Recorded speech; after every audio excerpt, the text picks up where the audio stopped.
Yo iki dulur, perjalanan menuju wana wisata sing biyen pernah rame banget.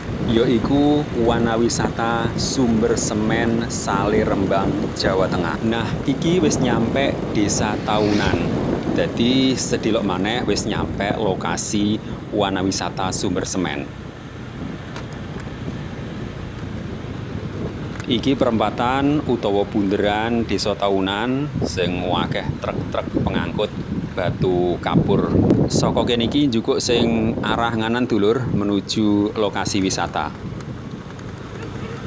Nah, ngarep kuwi ana bangunan sing dhuwur kiri jalan kuwi yaiku bangunan Sanca Store and Cafe. Ben ngontene luwih semangat, ojo lali dulur follow utawa ikuti lan komen. Arep menehi kritik utawa saran, monggo silahkan.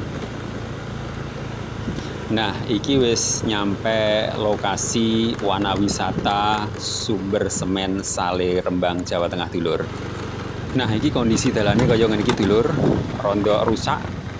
Mergo sepi tur ya wis pirang-pirang tahun ditutup. Dadi ini ya wis ora ana perawatan maneh. Video ning jero lokasi tempat wisata kaya apa dulur? Ojo lali ikuti ning video-video berikutnya.